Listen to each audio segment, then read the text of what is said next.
1 फरवरी को केंद्रीय बजट 2026-2027 आने वाला है। इसके लिए जो है राजस्थान को भी इससे काफ़ी उम्मीदें हैं और राजस्थान के उद्यमी जो हैं, ख़ास तौर पर जो है फेडरेशन ऑफ इंडस्ट्रीज जो है 40 जो है राजस्थान, उनको भी काफ़ी उम्मीद है। तो उनसे बात करते हैं।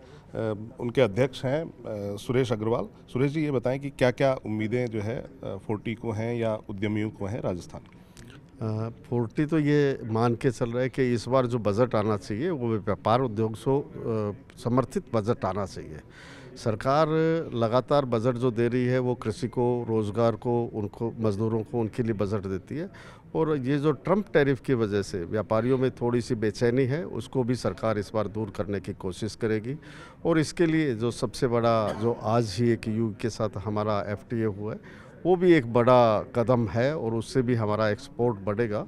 तो एक्सपोर्ट ज़्यादा से ज़्यादा और कैसे बढ़ जाए, सरकार ये कोशिश कर रही है। और इसमें बजट में उसके संबंधित रियायत, और वो रियायत खासकर अगर कवर करनी है तो सरकार को अफ्रीकन कंट्रीज़ को इसमें कवर करना पड़ेगा।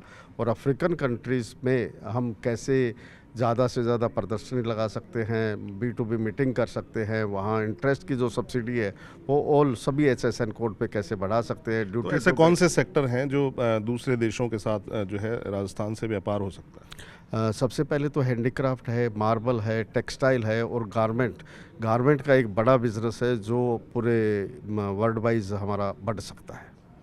सर, आपसे जानेंगे कि राजस्थान को ऐसी कौन सी ज़रूरतें हैं इस बजट से जो है उसकी पूरी होनी चाहिए, जो आपने भी एक लेजिस्लेटिव जो है व्यक्ति हैं, आप एग्जीक्यूटिव में रहे हैं और कई चीज़ें ऐसी जो हैं आपने देखी हैं, तो उसके बारे में आप बताएं। राजस्थान के लिए विशेष तौर पे राजस्थान की कई इंडस्ट्री एक्सपोर्ट पर डिपेंडेंट है, जिसमें हैंडीक्राफ्ट, टेक्सटाइल, गारमेंट्स प्रमुख है। इन इंडस्ट्री को टैरिफ की अनसर्टेनिटी के कारण से काफ़ी दिक्कतें चल रही है, तो इनको किसी भी तरह से कुछ काउंटरवेलिंग सपोर्ट देना चाहिए ताकि ये नए मार्केट में भी जा सके और एग्जिस्टिंग मार्केट में भी कम्पीट कर सके। इसके अलावा अब इंडिया को टोटली एक्सपोर्ट पर डिपेंडेंट नहीं रह पाएंगे, क्योंकि एक्सपोर्ट के सिनेरियो ग्लोबली अनफेवरेबल या अनसर्टेन हो गए हैं। इसलिए हमें डोमेस्टिक कंजम्पशन को जोर देने के लिए कंज्यूमर के पास और पैसे छोड़ने पड़ेंगे। तो ये कंज्यूमर के पास जो सरप्लस पैसे है वो मार्केट में है। तो जो अभी जो रिफॉर्म इन्होंने किए हैं, जो इनकम टैक्स को लेके जो रिफॉर्म हुए हैं, 12 लाख तक की लिमिट की गई है, तो इससे काफ़ी सरप्लस पैसा आपको लगता है आया है या और भी इसमें छूट दिए जाने की ज़रूरत है? और भी छूट दिए जाने की ज़रूरत है, क्योंकि कंज्यूमर की जिस तरह से कॉस्ट राइज हो रही है, प्राइस राइज हो रही है, उसको वेरियस इंस्टॉलमेंट्स देनी पड़ रही है, घर की, मकान की, गाड़ी की, तो कंज्यूमर स्क्वीज्ड हो गया। तो जब तक कंज्यूमर के पास सरप्लस डिस्पोजेबल इनकम नहीं होगी, तब तक मार्केट में सामान की बिक्री नहीं होगी, तो इंडस्ट्री नहीं चलेगी। हमारे साथ और भी जो है अलग अलग सेक्टर से जुड़े लोग हैं। सर, अपना नाम बताएं और sector. IC Agarwal, chairman Genus Power. हम इलेक्ट्रॉनिक सेक्टर से हैं। तो इलेक्ट्रॉनिक्स सेक्टर को जो है किस तरह की उम्मीदें हैं इस बजट से? इलेक्ट्रॉनिक सेक्टर को ये उम्मीद है कि जो सेमीकंडक्टर और इलेक्ट्रॉनिक्स एंड कंपोनेंट्स को जो स्कीम्स सितंबर में क्लोज हो गई है, उसको और 1 साल के लिए कंटिन्यू करना चाहिए ताकि और नई नई इंडस्ट्री आए। क्योंकि अभी 27 कंट्री का जो यूरोप के साथ FTA हुआ है, इसमें और नए नए उद्योगों को चांस मिलेगा, तो उसको कैश करना चाहिए। सर, आप बताएं कि कृषि को लेके, अपना नाम बताएं और कृषि को लेके जो है क्या क्या उम्मीदें आपको लगता है कि राजस्थान को होनी चाहिए? मैं सूर्यराम मील हूँ, पैटर्न 40। कृषि में तो बहुत कुछ है।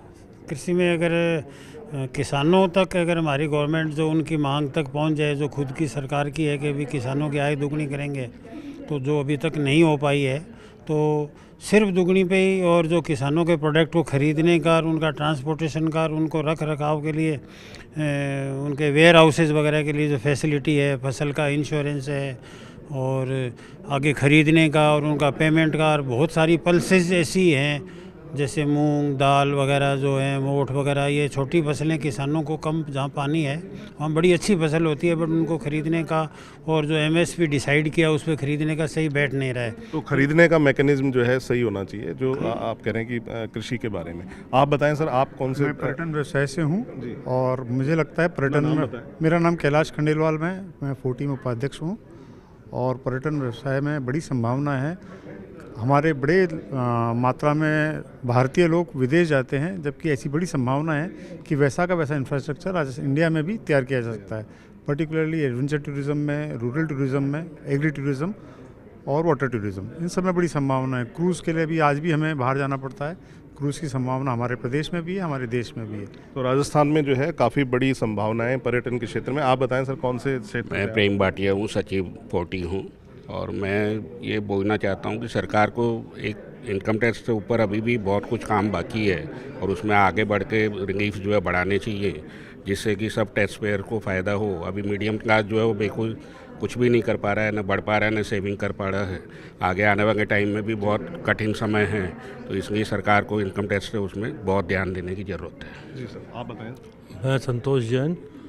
सरकार को जैसे नेशनल हाईवे बना रहे हैं उस हिसाब से नए ट्रांसपोर्ट नगर भी विकसित करने चाहिए, जिससे गाड़ियों को भी और ऑटो स्पेयर पार्ट्स मैकेनिकों को भी एक प्लेटफॉर्म मिले। हर 30 किलोमीटर पे एक नया ट्रांसपोर्ट नगर केंद्र सरकार को डेवलप करना तो है। ट्रांसपोर्ट नगर भी जो है काफ़ी बड़ी तादाद में जो है डेवलप करने चाहिए। आप बताएं, युवा हैं तो युवाओं को क्या उम्मीदें हैं, युवा उद्यमियों को क्या उम्मीदें होनी चाहिए इस बजट से? इस बार भी बहुत आशा है निर्मला सीतारमण जी ने, जैसा कि पिछली बार जो उन्होंने बजट पेश किया था तो सभी को राहत मिली थी, चाहे वो किसान हो, युवा हो, उद्यमी हो, महिला हो, हर तरीके के वर्ग को उन्होंने कहीं ना कहीं अपने एक एंगल से संतुष्ट करने की कोशिश की थी।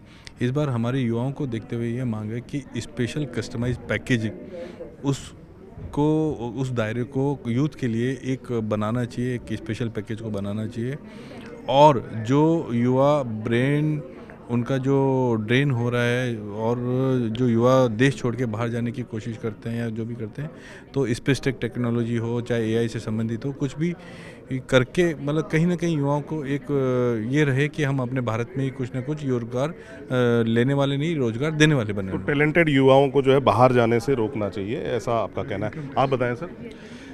केंद्रीय बजट से व्यापारी वर्ग को हमेशा उम्मीद रहती है और रहनी भी चाहिए कि अभी जो करेंट फाइनेंशियल ईयर में जो इन्होंने स्लैब किया है 7 लाख से 12 लाख, एक स्वागत योग्य है, लेकिन जो पुराना सिस्टम चल रहा है उसको बंद कर देना चाहिए। दूसरा, जो जितनी भी कंप्लाइंसेज हैं इनकम टैक्स की उनको थोड़ा सरल करना चाहिए, जिससे व्यापारी का जो भय है या डर है वो निकल जाए। नेक्स्ट पॉइंट आता है कि जो कपल्स का अभी चल रहे हैं कि भाई दोनों को मिला के रिटर्न भरी जाए, तो एक अच्छा कदम है, इस पे सरकार को तो कपल्स का जो है जॉइंट टैक्सेशन जो है उनका होना चाहिए। आप बताएं, आप युवा हैं, युवाओं को क्या और उम्मीदें आपको लगता है कि होनी चाहिए? युवाओं को केंद्रीय बजट से इस बार बहुत उम्मीदें हैं और माननीय प्रधानमंत्री जी का जो मेक इन इंडिया का जो सपना है उसे पूरा करने के लिए मैं एक निवेदन करना चाहूँगा आपके माध्यम से, न्यूज़ 18 के माध्यम से, कि जो टेक्नोलॉजी विदेशों में है उस टेक्नोलॉजी को अगर कोई भी उद्यमी विदेश से भारत में लेके आता है तो उसे टैक्स फ्री किया जाए और साथ में उसे प्रोत्साहित करने के लिए कुछ ना कुछ उसे टैक्स फ्री अमाउंट दिया जाए, जिससे जो बाहर की विदेशों की टेक्नोलॉजी है वो इंडिया में आ सके और इंडिया में वो उद्यमी अपना उद्यम लगाने के पश्चात उस पर कार्य कर सके। इसी सपने से मेक इन इंडिया सफल होगा। तो टेक्नोलॉजी इंपोर्ट करने वाले लोगों को जो है वो इसमें जो है वित्त मंत्री खुद महिलाएं हैं मेरे साथ, महिला उद्यमी हैं, उनसे जानते हैं। अपना नाम बताएं। नीला मित्तल, 40 विमेन प्रेसिडेंट, और मैं एक इंडस्ट्रियल हूँ। तो क्या आपको उम्मीदें हैं इस बजट से, महिला होने के नाते भी और महिला उद्यमी होने के नाते? देखिए, अभी आपने बोला कि हमारी वित्त मंत्री चाहे वो सेंट्रल से हो या स्टेट से हो, दोनों महिला है।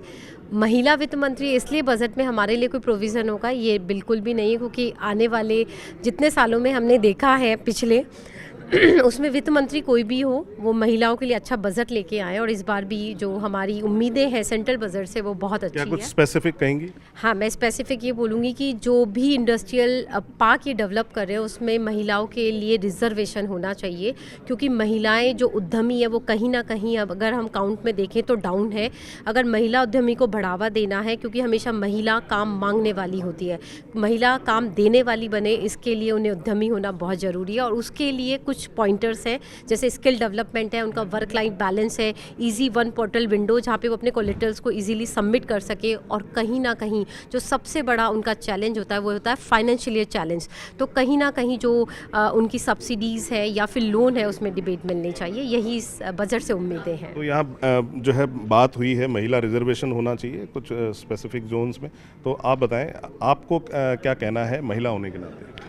देखिए, मेरा नाम रीत चौधरी है और मैं आपके थ्रू यही रिक्वेस्ट करना चाहूँगी कि मोदी जी, हमारे जो माननीय प्रधानमंत्री जी हैं, उन्होंने वेड इन इंडिया का कॉन्सेप्ट चलाया है और इवेंट मैनेजमेंट के अंदर इतना स्कोप है।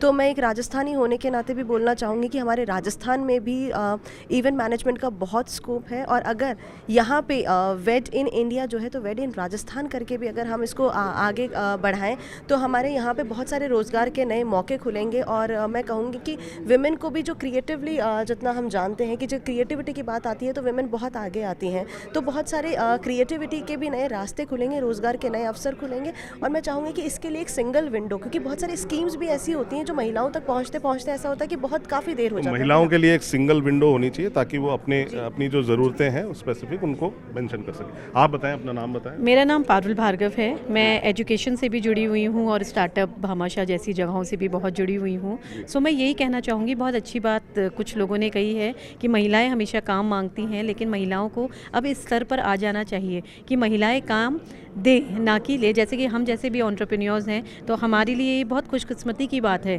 कि भगवान ने इतना अच्छा नवाजा है कि हम इस पर इतना काम कर रहे हैं। दूसरा, अगर हम एजुकेशन की बात करें तो रूरल एरियाज़ में जितनी भी महिलाएं हैं अभी उनको बहुत बढ़ाना चाहिए, उनकी पढ़ाई को देखना चाहिए, क्योंकि वो भी काम करना चाहेंगी। कब तक चूल्हा चौका करेंगी? गृहिणियाँ हैं, गृहिणियों को एजुकेशन देनी चाहिए कि अगर घर पर भी काम कर रही हैं तो कितना का चावल आएगा, कितने का राशन आएगा, ये उनको कैलकुलेशन होना चाहिए, ना कि अपने पति पर निर्भर होना चाहिए। तो उन्हें आप जो है खुद मुख्तार बनाना चाहती हैं, उनको अपने आप जो है अपने पैरों पर खड़ा करने की बात जो है यहाँ कह रही हैं। तो ये थे 40 से जुड़े उद्यमी, अलग अलग सेक्टर से जुड़े थे, युवा थे, महिलाएं थी, जो ये बता रहे थे कि 2026-27 के बजट से उनको क्या क्या उम्मीदें हैं। कैमरामैन मान सिंह के साथ हितेंद्र शर्मा, न्यूज़ 18 राजस्थान।